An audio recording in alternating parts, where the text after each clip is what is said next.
gosh, the niggas is back. Let's go. We all the way back. All right. Let's bring it in. Let's hone it in, man. MIC Podcast, man, episode 118, where everyone is a master of their own creation. We have a very special guest in the building today, huh? DJ of Duolingo, DJ of the Carnegie Museum of Art, huh? I got one more for you. You may see him around slapping and banging, huh?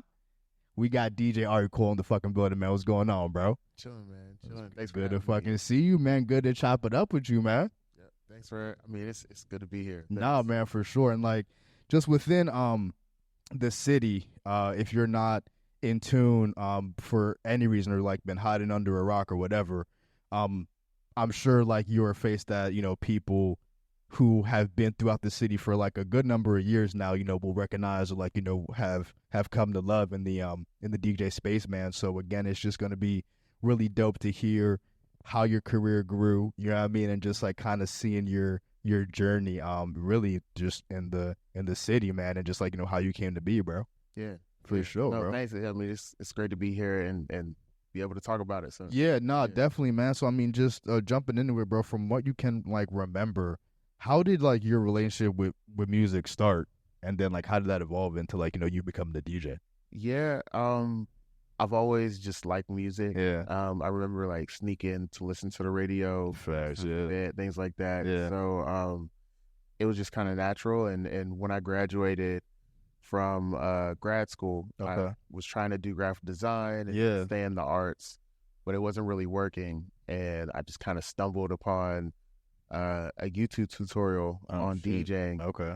And I watched it, and I just decided to try to learn from that. That's crazy, man. Like, you don't even really hear too many, DJs having been a grad school student. You know what I mean? Like, not to, like, like disparage or anything, but, like, you're just, like, most of them didn't really take the conventional method of, like, going to school, going to post-grad, you know what I mean? Then, like, lobbying that in a DJ. And, like, I did see that, like, you majored in graphic design. I just didn't know if that was, well, I assumed it was undergrad. I just, didn't know where you went for. Yeah. Okay, copy. So, like, you then also pursued it in post-grad, too? So, I went, my education is kind of, so I started off in animation. Oh, actually. Dope. Okay. Yeah, I started off in animation. And where'd you go to school, by chance? I'm sorry. I went to Edinburgh. Okay, word. Okay, yeah, all Edinburgh right. University. Okay. They're like Penn West. Okay, word. Yeah. Yeah. Is it like out in like the boonies kind of, or like? Yeah. Ish. Okay. Yeah. All right. Okay. So like, you have our cities. Yeah. PA cities: Erie, Pittsburgh, Philly. Right. Edinburgh is like a small town, like right under Erie. Okay. Yeah. Copy. Okay. Yeah. So, I went there for animation. That's dope. And it was fun. And then I wasn't really great at it. Didn't know if I could get a job in it. And so. And like, bro, like I've never heard anyone majoring in that. It makes sense that it's a field because, like, obviously we need, people, animating shit that's dope. You know what I mean? But like, like, what were the classes like for that? Like, it just like strictly. I mean, like, I'm sure like it was like a lot of art and like drawing and. Yeah. So lots of just like figure work and like I even still have the books. Like, it's lots of drawing, lots of like repetition, lots of just it's patience. Yeah, man. A lot of and just like. I know it's like more of like a niche animation style, but just because like you said, it was just like the figure work and stuff like that, like fucking claymation, bro. Mm-hmm. Like for a 1 minute scene, they probably worked on that for months. Yeah, for like a 1 minute scene, like just moving. Because like with claymation, like if you don't know, just like clay figure animation. I think recently, like Tyler the Creator did it in like one video. I'm pretty sure like pretty recently. Like I could be misremembering, but like I remember Travis Scott, I think 90210 maybe like claymation or like figure where like you know what I mean. So like I can only imagine how long some shit. Granted, there's mad money behind that, and like tons of people, but still, bro, like that specific like type of animation is fucking crazy. So. Yeah, I mean it's wild. Like to put it in perspective. Yeah, right. Perspective. There's 24 frames in a second. Facts. Okay, right. So now you're drawing or taking pictures of a clay figure. Jesus. 24 times for every to get 1 second. That's crazy. And so if you get into minutes, then you can only imagine how many frames you're like. So shit got kind of hard. Yeah. It's very in depth. Yeah, right. Yeah, facts. very in depth. But it was fun, and then I went to graphic design. Okay. And from there I graduated undergrad, and when I went back for grad school, studied communications. So okay, the goal has always been to do some sort of like marketing, creation, like something. Okay. In that realm. Copy. Mm-hmm. And were you a DJ at this point when you were doing post grad and like doing grad school? Oh. Wow, that's crazy. DJing until like 2015. I graduated grad school in 2013. Okay, word. Yeah. Okay, so like, what was life looking for you? And like, just like even like because you were speaking on it earlier, like, what was your relationship with music at the time? Like, were you searching for an outlet? Like, you're just like, yo, like I'm a pretty big music fan. Like, I want to get involved within that culture somehow, or like I knew I always wanted to stay creative. Facts, yeah. And when graphic design wasn't working, like I interviewed with like big Pittsburgh companies, and it just wasn't working out. Was it like just you didn't see the vision on their end? Was it like from like the employer standpoint? Wasn't getting the job. I feel like, that. Getting a lot of those letters. Yeah, like, hey, right. Thanks, but no thanks. Hey, listen, we like it. Yeah. One thing most you know is that we like it, man. It was nice. But we're gonna go another direction. Yeah, right. Yeah, type shit. Yeah. We're getting redirected. Yeah, I like that redirect. Yeah. So then I knew I wanted to stay creative, and so I was exposed to like a tutorial somewhere on the internet. Yeah. And I just started learning from YouTube. Okay. And that was it. It's been it since then. That's crazy. So I mean, like, so like we're coming up on 10 years since you've been a DJ. Yeah. Wow. Yeah. Scary. No, scary. I mean, it's just you got skin in the game, bro. But like even because like YouTube is, I mean, it's damn near replacing school in some aspects. Go to school, stay in school. I mean, do all that. But I mean, bro, just to your point, a lot of people are learning a lot of crazy skills where 10 years ago maybe or like 10 years ago from when you were even starting up, that just wasn't an option, you know what I mean? So it's like it definitely leveled the playing field. So when you first got into that world, bro, like, was it overwhelming for you? Did you kind of know at least initially where you wanted to start off as far as equipment, as far as like what to do? Like when I started out, I took a tax return and bought a little small controller. Yeah. You see what niggas doing with their tax return? Yeah, that's what I'm saying. A lot of you niggas try to flip it into some PPP shit. Invest in yourselves. Invest in yourself. Yeah, that's hard though. I took the tax return, bought a controller, and I knew first one you bought was a Pioneer, right? Yeah. No, it was a Newport. Okay. Wow. Wow. Okay. It was a mixed track quad. Yeah. No, yeah. Cause like when I was in college, I went to Penn State, so like I had again very elementary dabbled in DJing. I had got like, do you know that software Virtual DJ? Mm-hmm. Super. That's what I started with. Super rudimentary, super elementary. So like I was fucking around like with that all day, and just like a DJ I had like known at the time had a Newmark situation. So I'm just like, I haven't even heard that like people use it like a minute. It's not commonly used now. Yeah, especially the mixed track quad. Yeah, one that I had. Okay. But, it got me through, and I went around. I went to like different bars and stuff, and just like asked for gigs. I just like would walk in and like give my info, and the only bar that called back was Remedy. Okay. And Remedy called me back and they gave me a night. Remedy, where is that in the city? It's in Lawrenceville. Okay. Yeah. I never heard of it. Yeah, Remedy, it's in Lawrenceville. And it's it's crazy. That shows how old I am, because there might be some people that hear it that's like they remember Remedy as like the spot to party at. That's like, crazy. Yeah. Before 2016. Yeah, right. Remedy was like one of the best spots to go. For real? Yeah, there were huge parties there. There was a party called Cured. Okay. Where you would come up, they had like cured meat sandwiches. It was what? Where they give you a meat sandwich and like it was a party. And then there was Chocolate Boombox. I believe that was Anthony Susan's party. Okay. There was also Dance Crush. Yeah. That was Anupree and her partner. They used to throw that party at Remedy. And then Amani, IJ. There's a lot of older partiers that will remember that name. Yeah. They all used to like set off Remedy. And there were other parties too that I probably can't even like name. Yeah, right. Yeah. No, Remedy was the spot. And so when I went there and they called me back at that time, it was really dope. Now they gave me a Thursday because I was new. Okay. It's like an ass day, like Thursday, yeah, like nobody because it's like the day before Friday, because like it's not quite Friday. Yeah, Thursday is tough, and Thursday shifts in popularity here. True, yeah. Like sometimes Thursday is lit, right? Yeah, no facts. It was like, wow, I was like, okay, like that, like I thought that was a good slot initially, but I kind of see the drawbacks because like you said, like it has its ebbs and flows. Yeah, and especially being like brand new. Also too. Like telling somebody you're gonna DJ is like a level below telling somebody you're going to be a rapper. And so like that's hilarious. And below that's a podcast.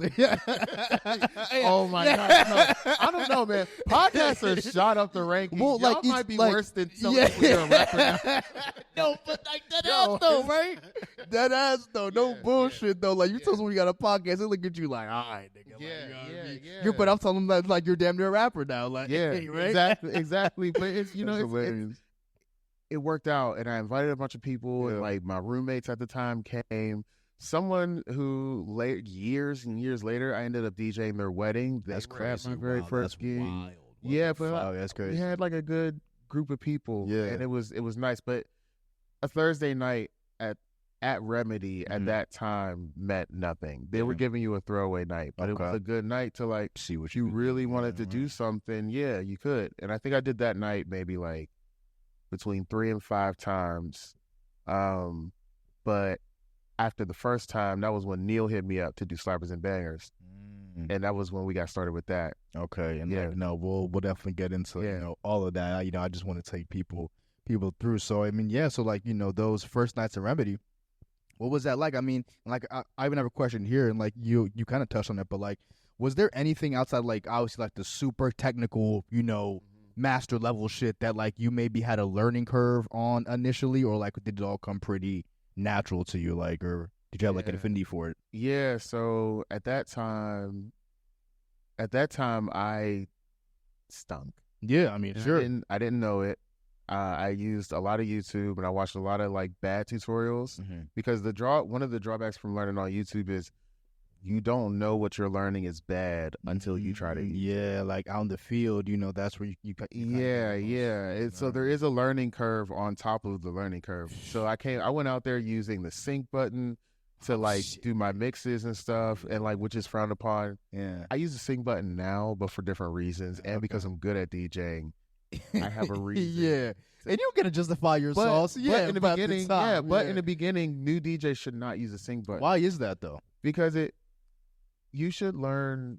There's fundamentals in everything you want to do. There's fundamentals that you need to learn, and I believe that every DJ should take a pair of turntables if they have access to it, and just like, shift the speed of the record, get it down, make sure it sings, learn how to mix by ear. This is if you like really want to be good at it. Sure. You should learn all that stuff. And if you just pop out using sync on your first set like me, and you don't know how to count your beats and things like that, anything happens. The songs were syncing at the wrong points, and then it was train wrecking, which is a DJ term for when the bass in 2 songs clash. And so, people, you may not know that term, but you know what it sounds like because you've heard it at a party. Sure, yeah. And it made you want to leave. We just classify it as, get off the fucking aux. Like, that's what we classify that. That's what the consumer classifies it as, But, and just, I wasn't even going to say, like, not to cut you off, but, like, just even like the DJs are like, we found the podcast, like, every time I talk to DJs, it's like it's a different nuance that I didn't know that was going on while y'all are up there DJing. Like, nigga, I have no idea you can actually count the beat. Like, it makes sense, obviously, because, like, someone has to count the beats to, like, know what the BPM is, you know what I mean? But the fact, like, you're doing that live and not just reading the number off of, like, whatever, software you use, and that's news to me, man. I didn't know well, at least let me clarify. You made it seem like no. I use the software to know what the BPM is. Copy, okay. Like, counting beats is like if you have You're only going up to like 4. Okay, okay, so like counting beats as far as like 1, like 2, 3, 4. Okay, copy. 1, 2, 3. Not the 4. actual BPM. Okay, yeah, no. Yeah, my fault. I'm not like. Yeah, I thought you was up there like fucking. I count 96 Grandmaster like, Flash up there. Yeah, the yeah. word up. So, Okay. I mean, like you want to be able to drop tracks on the 1, sure. the 2, the 3, and the 4. Copy, right. If you're new, just stick to the 1. Don't even play around with dropping tracks on the 2s and 3s. Yeah, right. Okay. But then, like, as you get better at it, if you have a song with a weird intro where the rapper comes in on the 2 or the 3, you can mix in on the 2 or the 3 of the other song because, like, you have that skill. You've been doing it so long. Yeah, so it's just stuff like little stuff like that like I had no grasp of, and I just came out. Can't blame yourself. I mean, or whatever. No, yeah, right. Yeah, I mean, like you were literally just learning. You know what I mean? Like, So. Yeah. Well, yeah, no. I'm not like kicking. No, fat, but like it just was what it was back then. It was. Facts. Yeah, exactly. Yeah. So, it was that. I mean, but that was that night. Yeah, that time. But I remember going back the next morning, like talking to my brother about how the night went. Yeah, and actually, you can see footage from that night. It's on YouTube. Okay. And we talked about it, and I talked about everything that went right. He talked about like how people felt in the crowd. What the bar manager said to him, like that I didn't hear, stuff like that. And then I went and started practicing. There you go. Yeah. So like, what was the like just even to like that point, like what was the initial feedback that like just like after that night? Yeah. So for one, all I did. So at the end of the night, all I did was like echo out. I echoed the song out. The lights came on, and I just left. Yeah. And you could do like some sort of closing. Like I didn't have a mic, but like the room wasn't that big anyway, so I could have like echoed out and like thanked everybody for coming, something. But like my very first set ever, I literally just like, all right, bye, yeah, see you, peace, yeah, yeah, right, on. Yeah. And then also it was just like those little transition problems. Yeah. Okay. And, like just learning how to be better with my transitions. Okay, for sure. So like, how long did you do the like the Remedy gig before other stuff started to pop off for you? So I did that Remedy for about 3 to 5 months total. Okay. I think there were a couple breaks in between. So I think, I wasn't there very long. What was your skill level at by the time you left Remedy? At least like were you like more confident in your abilities? Yeah, it was a lot higher. Yeah, because by then I was like preparing to compete or to play in like drummer versus DJ and stuff like that. Because I think I did that for the first time in like 2016. Drummer versus DJ. Speak on that a little bit. What's that? That sounds kind of crazy. It was a showcase first. Okay. And I think the first one featured like Benji, Christo, IJ, like a bunch of. That's pretty big. Yeah, like a bunch of names. And then the one that I was in, second one, it was like me, Ron Worthy, Era, and a couple other names. And then I just did the recent iteration of it a couple weeks ago, and it was me, Slim the DJ. Shot the Slim, yeah. Actually, Slim won it. Oh, and crazy. Then, Slim won, and then Alex got second, so they moved on to the next round. Okay. But but back then, I felt that I was pretty good. Yeah. By the time I left Remedy, right? So it was time for some paid gigs. Yeah. Okay. Yeah. Word and like I just I have I have it down like as a later question, but I mean, since we're just even on the topic, bro, like what was it? I mean, because like I know like when you initially started, like you were just like going to bars, I mean, just asking for gigs, but like this is like what, like you said like 2015, you said you started. Mm-hmm. What was like the fucking scene like in Pittsburgh trying to break into it? Like I know for like a rapper, there's a certain difficulty level, but like a DJ, I don't even know kind of how you. Yeah. I mean, like. I feel like the obvious start is like what you did, just like going around asking, for gigs, but like navigating it outside of that, was it like how hard was it for you? Yeah, I don't know. I don't. Sometimes I don't feel like my story is normal because I hear stories of like other DJs and stuff, and it's much different. Like I know DJs who practiced for like 10 years before even thinking about doing a public gig, and but for me, breaking into the scene was like. August 2015, I performed my first set at Remedy. The beginning of the month, September 2015, I did the second one. And then mid September 2015, I performed the first Slappers and Bangers. Okay. So from there, it was kind of like we just kind of just went through and just we just made sure we were DJing well. Yeah. And like, you know, certain opportunities came from there. Like I worked with other DJs, but yeah, in terms of breaking into the scene, there really wasn't much breaking for me because it was like, did someone like help you navigate it? Like, was it like because you clicked up with other people, you think that like helped a lot, or? So there's a couple, there are like a couple of people who like helped out along the way. Sure. In the very beginning that like really catapulted things. Okay. But they come in like different times. So, the first person is whoever Neil was connected with that got us into Spirit. Okay. Right. That's the first thing. The second thing is the fact that we did the very first Slappers and Bangers in the bottom of Spirit, and Mac Miller was doing his Good AM release party upstairs. Crazy. Okay. So the whole building in 2015 was free, and like everybody, we might have been able to pull like 100 people, maybe, but because the Mac Miller was packed, and so everybody was like moving up and down stairs between the parties, and so like, and that's the very first S&B. Yeah. So then from there, like people are kind of waiting for the next one, and we just kind of kept it going from there. We ended up moving on to Brillo Box. Okay. And Cam is the one that got us in there. Okay. What happened then was Titletown was at Brillo Box at the time. What's Titletown? Titletown is the party. They do the 50s, 60s, 70s party. Oh, shit. Okay.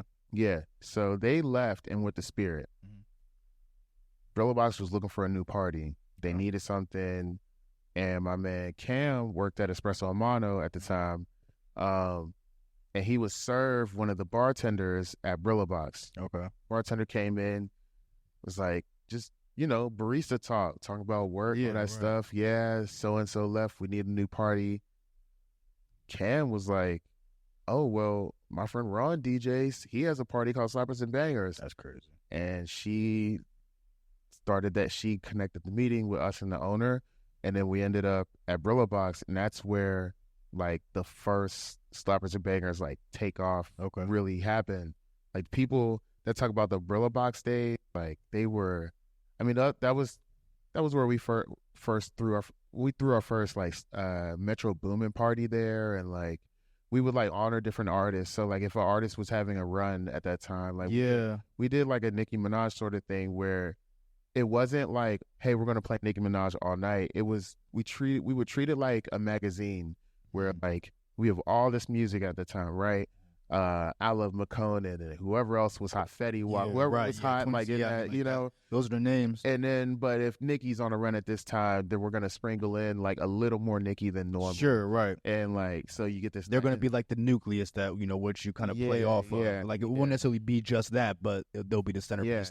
So like, and we would do stuff like, if we were doing Thanksgiving weekend, we would do stuff like Thankful for Kanye or Thankful for Travis Scott, and we would just, you know, theme it out like Travis Scott, but still play like other artists. Because, you know, one artist all night can get tired. Of course, bro. Yeah, you know, for sure. Yeah. And we would just do stuff like that. I mean, we did like a Die Lit version when that album came out. I can only imagine. Yeah, like it was, we used to just. That was probably crazy. Yeah. It was.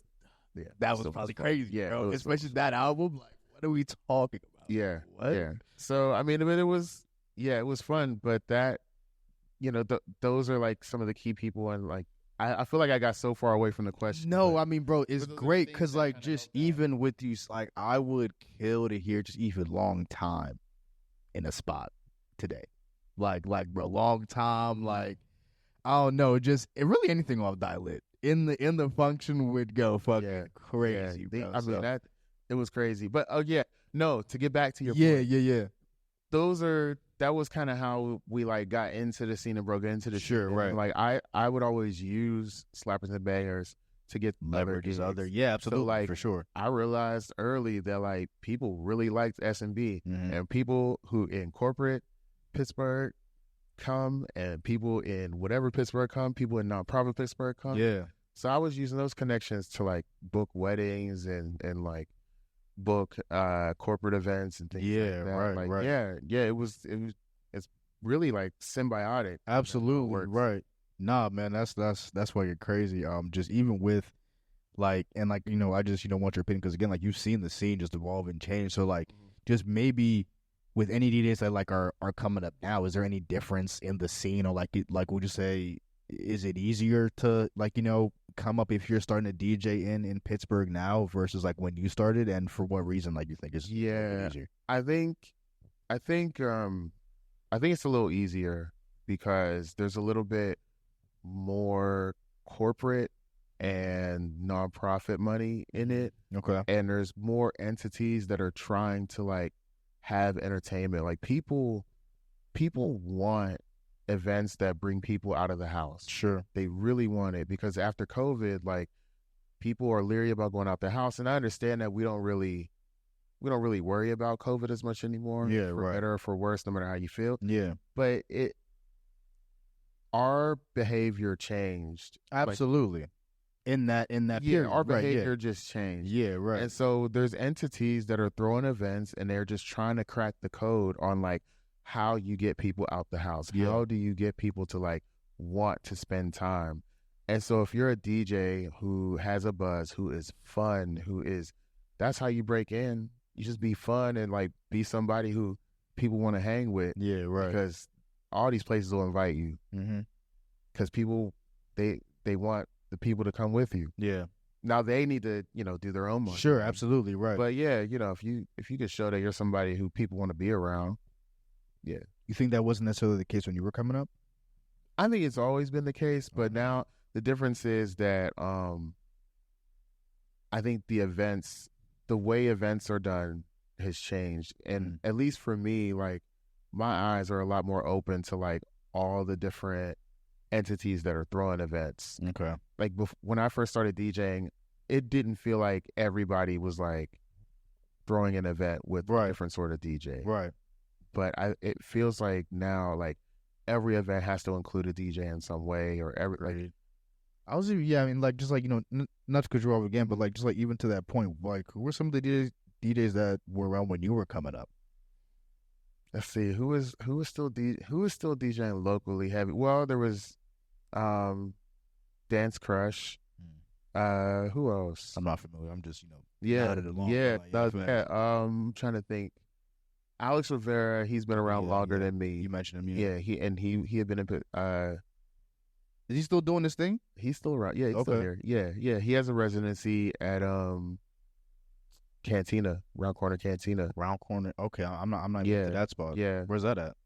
That one is in Lawrenceville. Okay. Yeah. Maybe Lawrenceville might be it. I don't know, man. Lawrenceville as a whole, it has its own little ecosystem. Yeah, right. It's why I haven't had to like DJ in the South Side. Like, I've never really played over there. I don't really have to. You're right. Yeah. Stay over here. Yeah. Right. Yeah.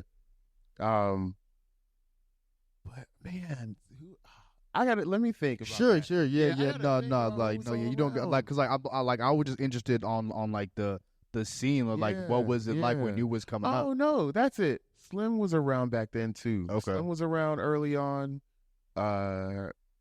What's his name? So Boom Concepts used to throw parties. Shout out to Boom Concepts. Yeah, for sure. Okay. And Christo used to DJ at those parties. Okay. This is before he left to work with JID and Dreamville and all of them. IJ, as mentioned before. I think Anthony Susan was active. Juwan Allen was pretty active. He had a residency at New Amsterdam. Okay. The old New Amsterdam before they remodeled it. Okay. And what it is now. Okay. And I mean, there's obviously Nugget. He had been around for a while. The Union guys, like, they had been around for a while. Yeah.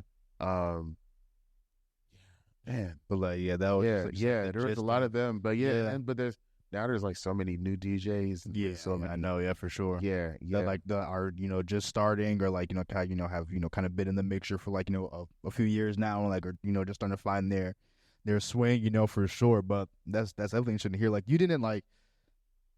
and like I don't want to like use the word look up, you know what I mean? Because like at the time of like you're starting to like you're still very young. Like I would say like what like mid-20s or like you were starting out. I started DJing at 28. Okay. Yeah, I started DJing very late. I'm 36 right now. Okay, yeah. So like so like it's just like was there anyone that again like that you kind of look towards as like all right, like I kind of want to do what they're doing in the city, or like I kind of want to, you know, just be in the type of lane that they're in right now, or yeah, honestly. Oh, and it's I forgot to mention the other OG DJs, Todd Keeps and Cut Ups. Okay. They have a party called Laser Crunk that's like 15 years old. That's crazy. Okay. Yeah. But so what I looked at, I knew about Titletown. Okay. And I knew that I wanted like SMB to be as like beloved as them, and like. But then I started to really start to look at other DJs and started to get exposed to like the major DJs. Yeah. And in the city or just like worldwide. Okay. So early on, I used to watch like Joe K. I love Joe K. Okay. And I used to see how like Selection would move, went to Afro Punk when they had the Selection stage. Okay. You know, you watch DJ MoMA, K Tronada is another DJ that I watch. But even like now, more recently, like Gorgon City. Okay. Sorry. You're good. Yeah, Gorgon City. Who else? His name's like Mojax or something like that. Yeah. You fuck with I like in like totally like different genre. Peggy Goo. Yes. Yeah. Yes. Peggy Goo. Like there's just and it like classic Carl Cox sets. Yeah. Like yeah. There's so many to watch, but I just say I rattled those off to say like early on I was watching a lot of like local DJs. Sure. And like local parties and how they moved and like, okay, this is something that we can do. And now I watch a lot of national parties, like Everyday People. Okay. Whatever the party is called that Uncle Waffles throws, or maybe she just tours as her own name. Yeah. But I try to watch that a little bit. Friends and Family that just ended. Okay. Citrus Room out in California. Okay. Essentially, like, I want us to be looked at as some of these bigger, like R&B and Ribs. I want us to be R&B and Ribs. I think they're based ingredients. Wait, hold on. Pause right there. Wait, what event is that? R&B and Ribs. Elaborate. R&B and Ribs takes place in, I want to say, Austin, Texas. Oh, okay, Houston. it's not here. It's either in Austin or Houston. I think that's an idea. Yeah, look up R&B and Ribs. Right. But like, people gotta understand like what they have here. What we have here with Slappers and Bangers, we're trying to compete with some of the national, right? Ones. Absolutely. And like, we're as good. Like the what you get is like, we play new music. Like we keep it about the music. We keep it about the party. We keep it about dancing.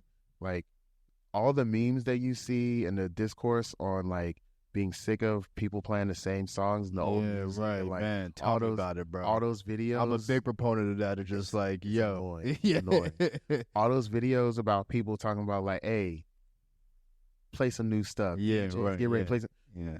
We play the new stuff. Yeah, man. Like, we're playing V's. We're playing Boss Man D-Lo, Sexy Red. Playing Drake, Kendrick, Future, like everything. And bro, no, just even like, you know, since we're here, bro, you know, let's just, you know, even kind of get into the history of it, man. SMB, Slappers and Bangers, if you, again, are not familiar, been sleeping under a rock, just celebrated their 30th anniversary, man. What was it, like a week and some change ago? Yeah, man, I think like the 18th, right? Mm-hmm. My man, congratulations on that, bro. For real, that is a fucking huge ass accomplishment, man. And again, just speaking from what I know, I don't know if you know this, but I'm not originally from Pittsburgh. So like I've lived in Pittsburgh for about 3 years now. And from my standpoint, again, my POV very, very narrow, but Slappers and Bangers has been one of the most consistent things about this city since I've, you know, moved out here. And like, I think the first one I went to was probably last year. The first one I went to, and like I had heard of it, like my tattoo artist had mentioned it, and I was like, okay, oh word, you know, like, and like I knew it was a thing, and I mean, like, funny enough, I was out to dinner with this one girl, and like, we're just talking, and she like had mentioned it, so I'm just like, oh, okay, word. So like, it was always just like I had like known of it, you know what I mean, and like knew it was a joint, but yeah, one day, me and the homie Mike, we just stepped out, and just decided to check it out, bro. And we were just like, yeah, this is just what niggas have been missing. Like, it was exactly like you said, all the shit that like you want to hear the new shit. And like, yeah, y'all definitely like, throw it back, appreciate, like some of the songs we would, fuck with and like, establish that vibe. But 10 minutes later, you're listening to like some dope house shit. Like another 10 minutes, I'm like, I got my Shazam out trying to like, steal some game. Like, I'm just like, yo, this shit is hard. Like, you feel me? So it was definitely such a dope experience, and it was something like a vibe, I would say, like I had been searching for in the city. I don't think there is an event like it. So I definitely want to give you again, man. 30th anniversary is fucking insane, bro. So shout out to that. But was it always an idea? So like when like you started DJing, like did you always want to throw a party in mind? Like was it like a couple kickbacks that maybe you were DJing that it kind of led into down the line? Like how did that idea get in your head? Like I wanted to do, when I started DJing, I wanted to do a party of some sort, because I knew some of the other local parties that existed, but I didn't know what I was going to do. And at that time, I wanted to be a little more housey, and the bars weren't allowing people to play as much hip hop and R&B as like you would want to. I wonder what. And I know. Still traumatized for the Nuggets Buck era. And that's a crazy era, though. Like, yeah, I survived. That's hilarious. But yeah, no. And then Neil hit me up. Neil NFD. He hit me up and was like, "Hey, I heard you started DJing. Would you want to throw a party with me?" And I met him at the coffee shop, and I was like, "All right, like, what are we gonna do?" He was like, "Look, I'm sick of going to Remedy and always hearing like good songs and then just some BS thrown in between, just soft pop stuff." It was like, what if we just threw a party of like all bangers? And I was like, all right, like that's literally the parties I used to go to in high school. Yeah, facts, right? And he was like, all right, like let's do it then. So I say, what are we gonna call it? And he coins it. He was like, how about Slappers and Bangers? And I looked at him and was like, what in the world is a Slappers and Bangers? And he was like, I don't know, but it sounds right. Yeah. And no one knows what it means. It's provocative. Yeah, right. He was like, I don't know, but it sounds right. I was like, yeah, it does. Right. And that's it. Now we're still doing it. Yeah. And the first one was in September 2015. 2015. So like, how was it, DJ? I mean, because like you said, like you were in the same building as the Good AM party. Mac Miller, yeah. Mac Miller. That was your first joint. Yeah.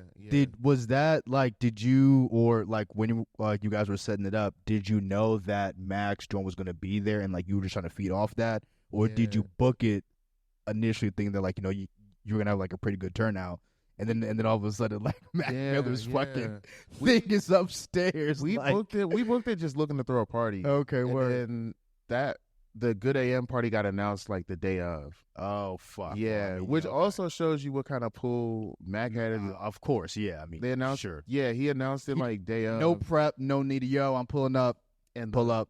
The word like really caught wind, and Spirit was like full that night. That's crazy. Bill Peduto was there. Who's that? The old mayor. The mayor before shit, he was there. Yo, shout out to that. Like, he used to pop out at a lot of okay, events. word. He was very he was a good RA. That's crazy. Yeah. I mean, bro, if he's popping out of the Mac Miller fucking album release party, that's a fire mayor. Like that's hard, right? Yeah, he was there, and he like I remember watching him like. So Spirit has 2 floors. Yeah, right. We were downstairs. Mac's show was upstairs, and Bill Peduto like walked through the bottom, and I remember looking over and like looking at Neil like, yo, Peduto's here. And like knowing he's not there for us. Yeah, right. Like, nah, Peduto showed the Slappers and Bangers, y'all. I don't know if y'all knew that. Yeah, right. Yeah. Bill Peduto was at the first Slappers and Bangers. Like, for real, that's fucking crazy though. So I mean, like, is there any sense of just like, I mean, fuck, like, were you? I don't want to say like competing, but like, was there a sense of like, all right, like we gotta show out tonight. Like, it's one, this is the first Cypress and Bangers. Two, fucking Macklin's like, you know, I'm release parties upstairs. We don't know who could fucking walk in here. The fucking mayor just fucking walked in here. Like, what the fuck? Like, is there like that sense, or like how are you taking it that night? You know, we weren't really worried about everything around us. Yeah, we just wanted to have fun and play music. Word. And at the time, White Iverson's. Okay, White Iverson had either just came out or was like it was on its rise. Yeah, so, right. Like, there were just like certain songs that we really wanted to play and just like play out. What a year. Shout out to 2016. What a year. What a year. Oh, yeah. We 15, 16. Yeah, right. To be able to like start a party like during that. What an era. Music. What an era. Yeah.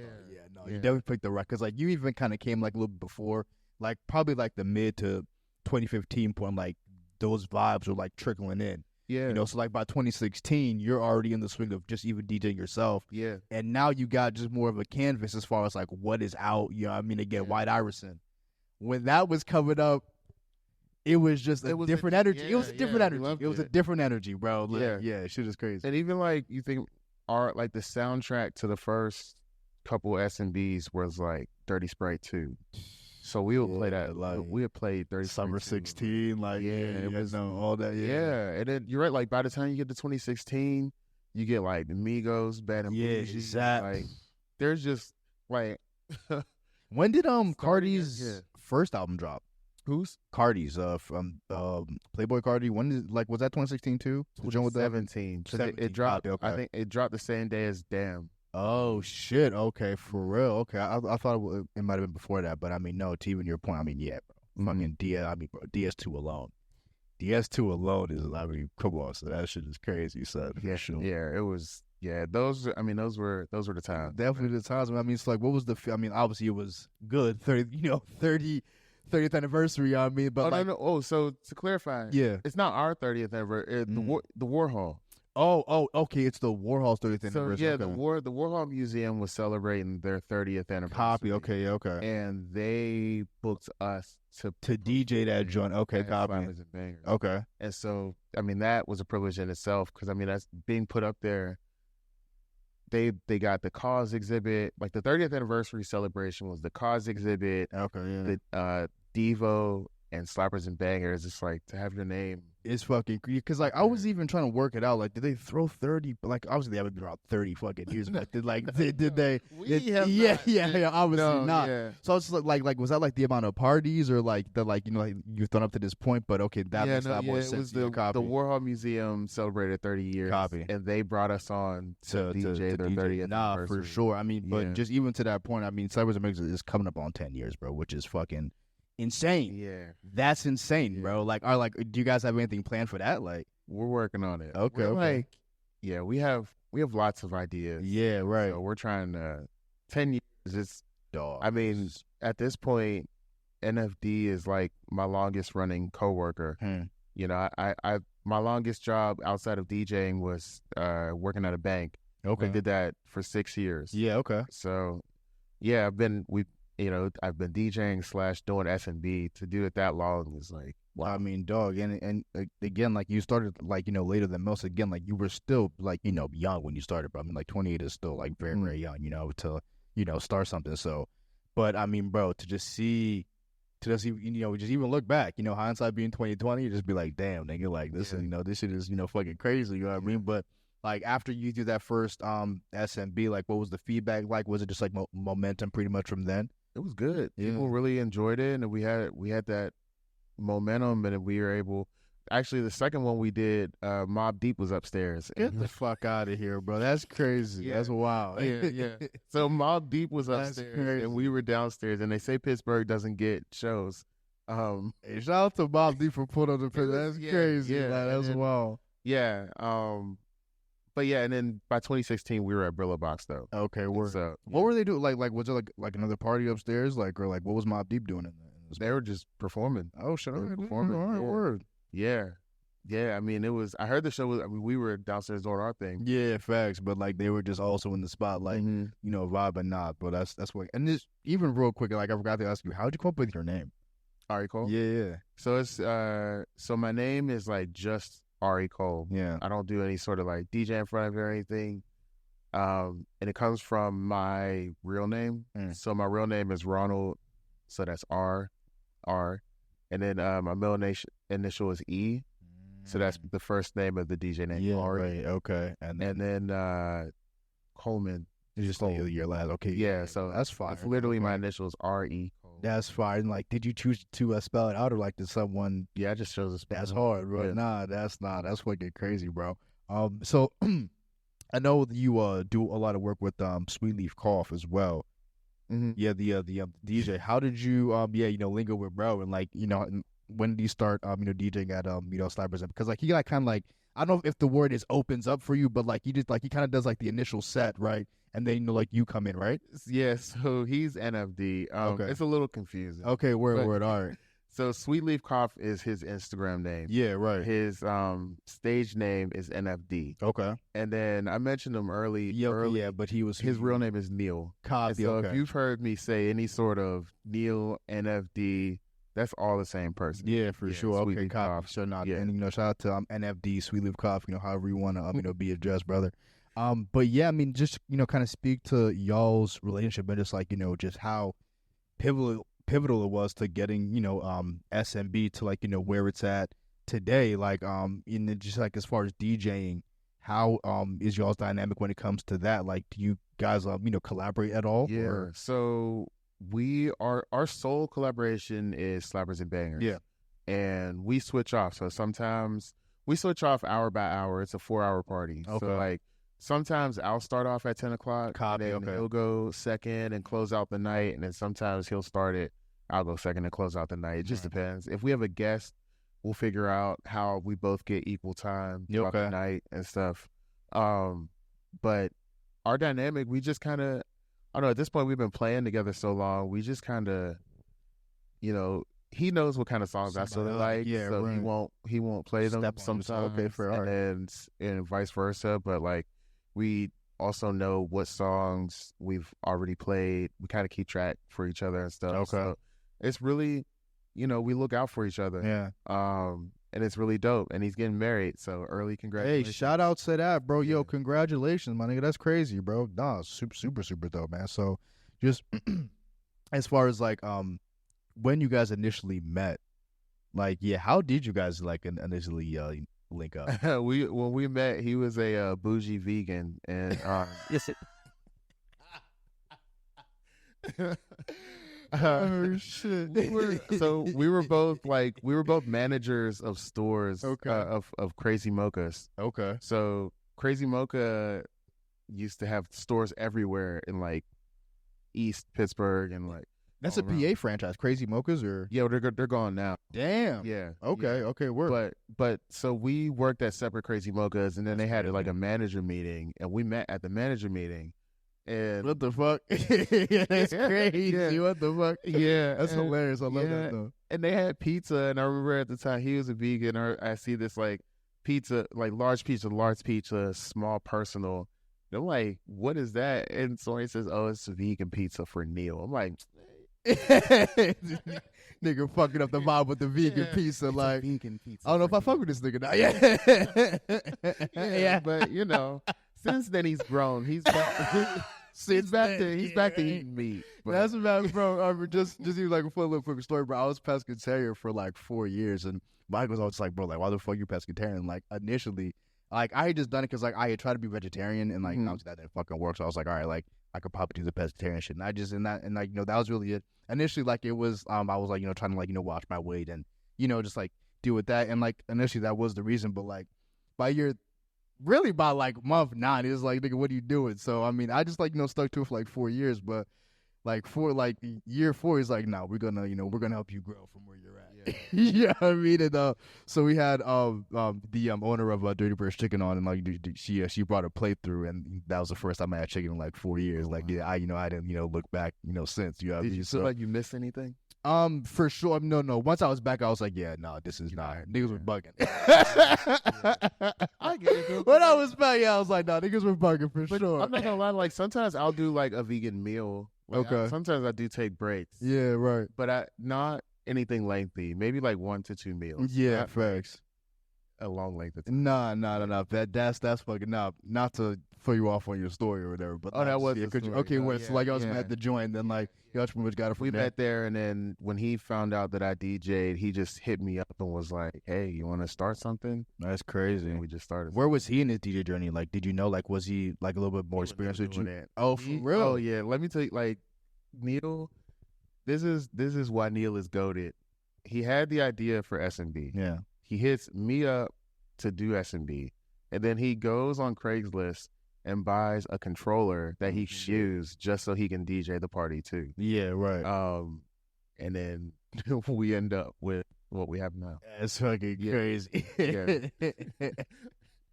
Then you just fucking cop the controller too, so that's fucking nuts. So I mean, like, just even before like you started, like, you know, obviously getting into like the swing of the parties, like, did you have any like experience coordinating events prior to that? Was it the first time that you coordinated an event like that? Yeah, I kind of did. Okay.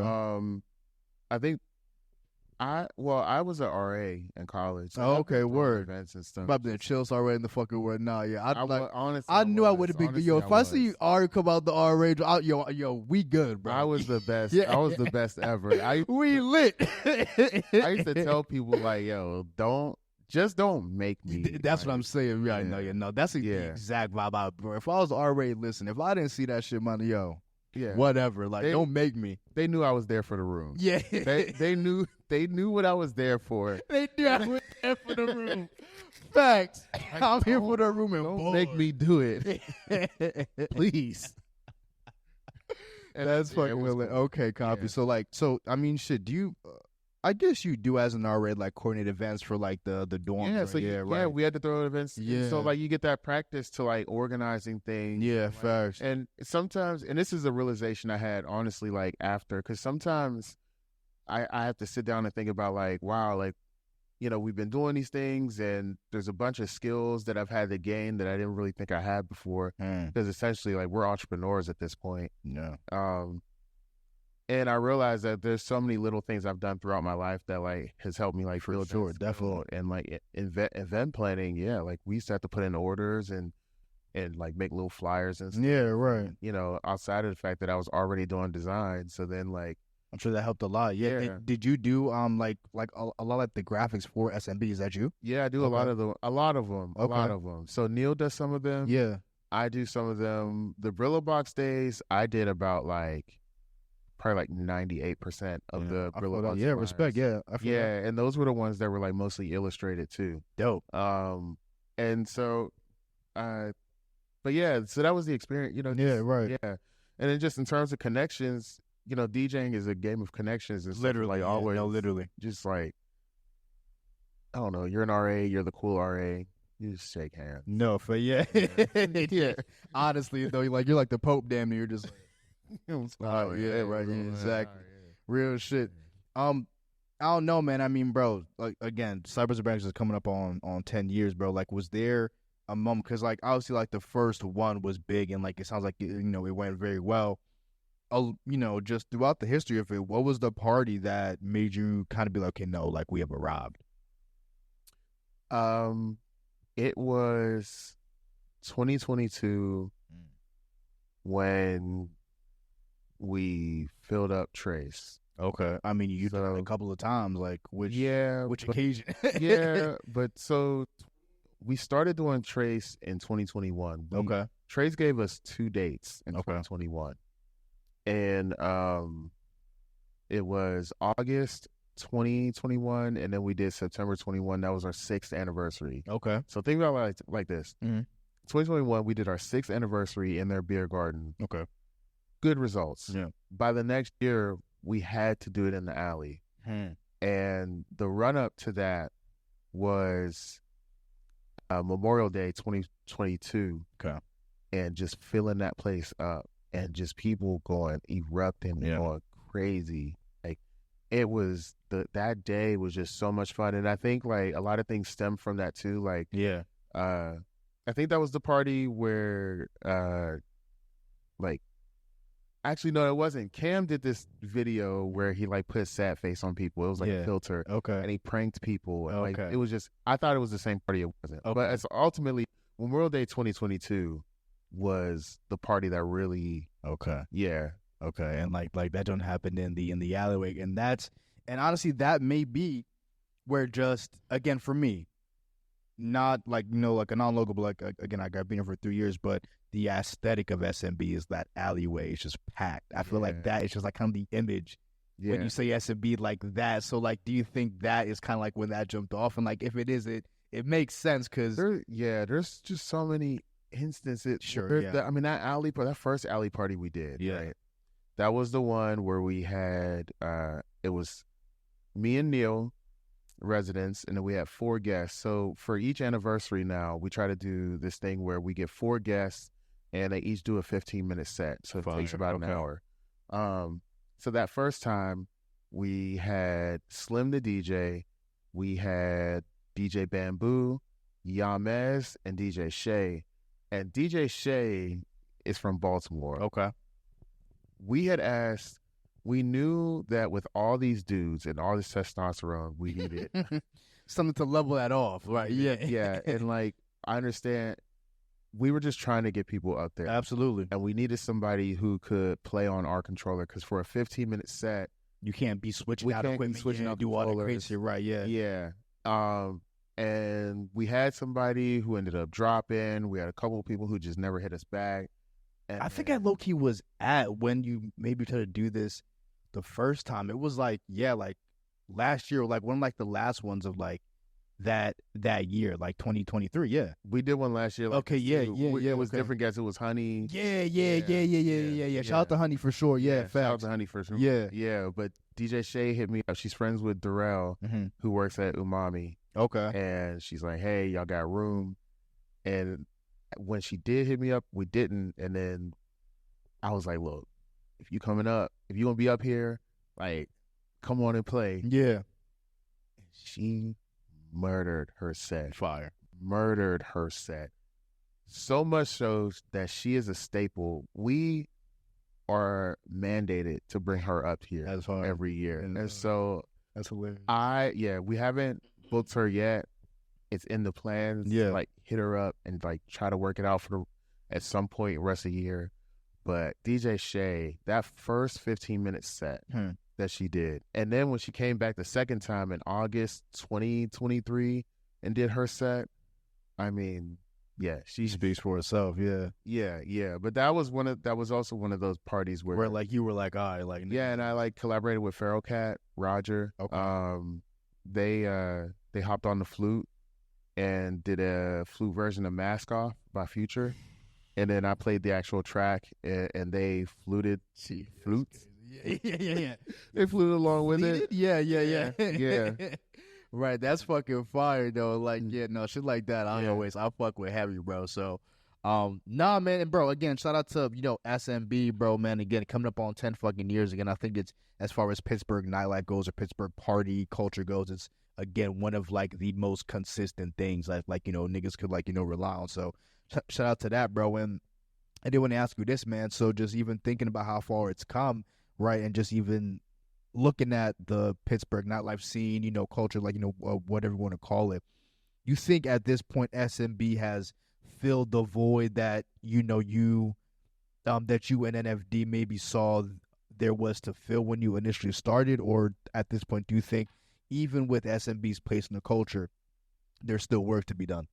Yeah, I think there's always some sort of work to be done. Sure. I think at least now we just need like more young DJs who want to be the best DJ or area or city.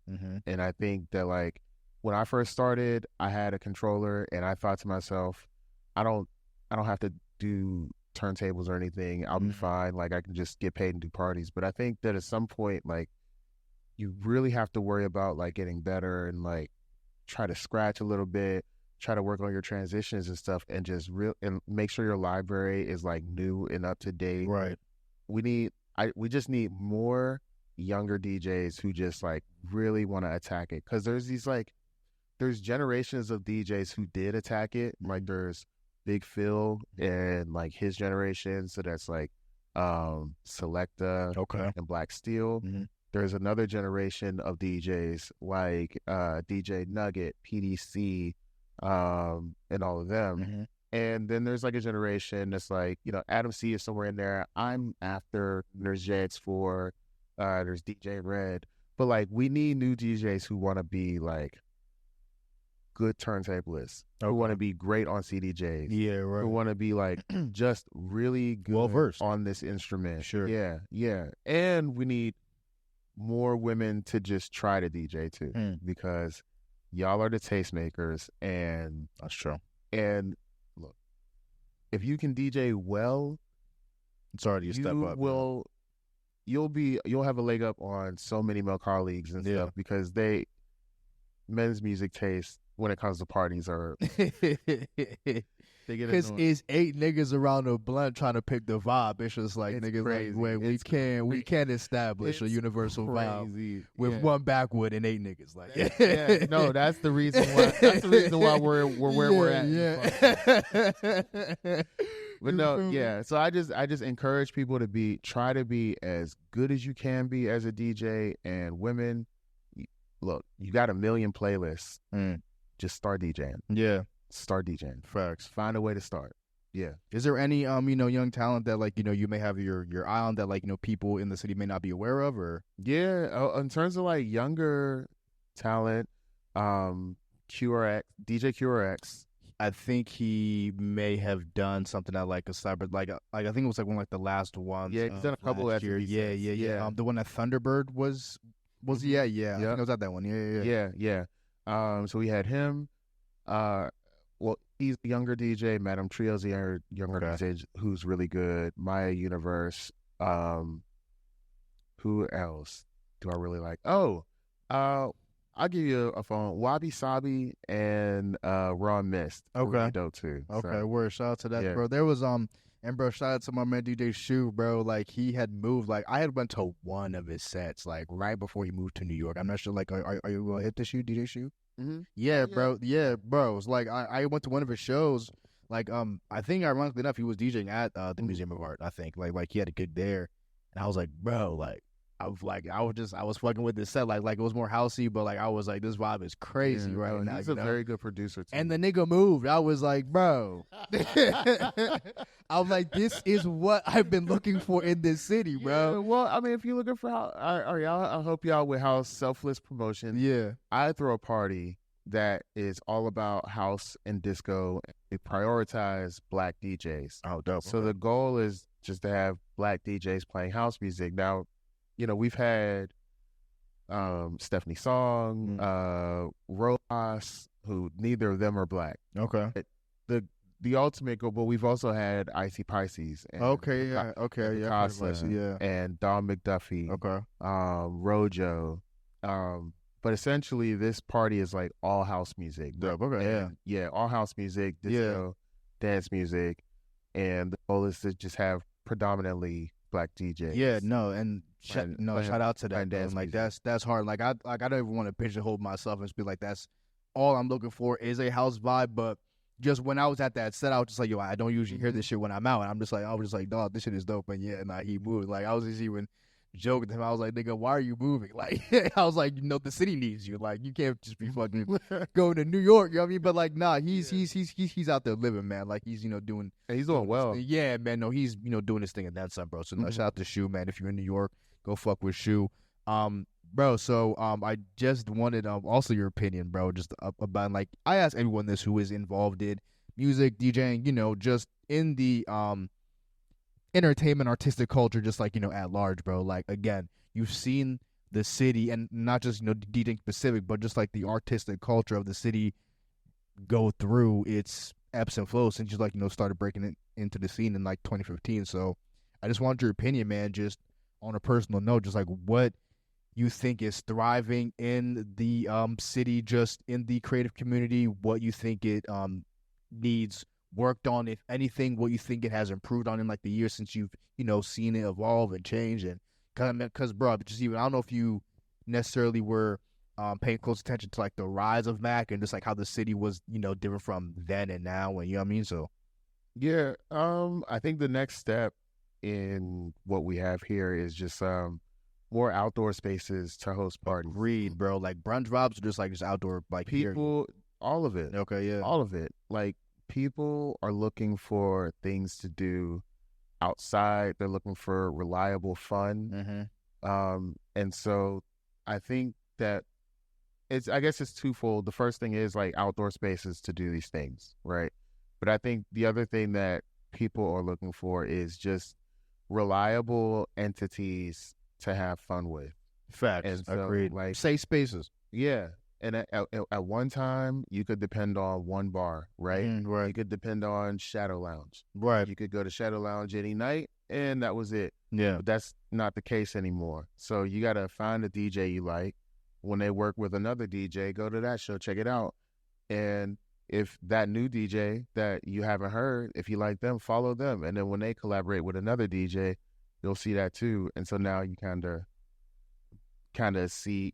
get a grasp for like all the stuff happening. But we just need reliable places to have fun, and specifically reliable outdoor spaces. Yeah, no, definitely, man. And just real quick before we wrap up here, just like really briefly, like again, like I know you do a lot of corporate gigs with Duolingo, to Sporting Goods, and everything. Obviously, different tone from an SMB. So, like, what are some like the pros and cons between DJing a corporate event, like obviously something like SMB? I really like corporate. So I don't like doing too many different types of events. Yeah. No. I don't like doing the same type of event too many times. Okay. I love SMB, but if you ask me to play SMB every weekend, I couldn't do it. Yeah, sure, right. I love corporate events. If you ask me to do that every weekend, I couldn't do it. Yeah. So I really I like being in a position to put on a show. Yeah, sure. For perform, people who work in corporate America, and so it's a little more Duolingo. Okay, yeah. Or not Duolingo, sorry. It's a little more Dua Lipa. Yeah, okay, yeah. Hilarious. Yeah. Both the duas, yeah. It's all the duas. Yeah. It's a little more Dua Lipa. Sure, right. But it's fun music. Yeah, I think the key is just like, I like music. I like playing music. And if you're open to having me and allowing me to play music for your guests, then like I'll come do it. Yeah, there you go. Yo, Arie, thank you so much for fucking stopping through, man. Thanks for having me. Man, bro. It was an absolute fucking pleasure, bro. This is, the part of the pod where the floor is yours. I'm sure you have a slew of things to promote. So, man, the floor is yours. But again, man, thank you for taking the time, bro. Thank you. Absolutely, bro. Yeah. I mean, I'm just gonna promote a couple pages. If you go on Instagram, my Instagram is the Arie Cole. So it's the ARIE _COLE. I also tell you to follow the Slappers and Bangers Instagram page. That's where all of our information is. That's Slappers and Bangers, BANGERS. And then the last one is the Flux Instagram page. Okay. Flux is the house music party. Word. It's flux.wave. So Flux. Oh, I did look. You see that in your bio. Yeah, okay, word. Dot wave. Okay. WAVV. Okay. Y'all got anything coming up with that, or? Yeah. So we're working on rooftop parties this summer. Dope. So, and that's the other thing, just trying to like keep cool, fresh concepts and do fun things. So we're gonna. I mean, house music on a rooftop is like, come on, unbeatable. Buddy. Yeah, it's about to be. Yeah. But you can't. You can't lose that, bro. So. Yo, check all out, those pages. Arie said, listen, man, we are out. MIC Podcast, episode 118, where everyone is a master of their own fucking creation, man. Arie Cole in the building. And we're out, bro. Peace.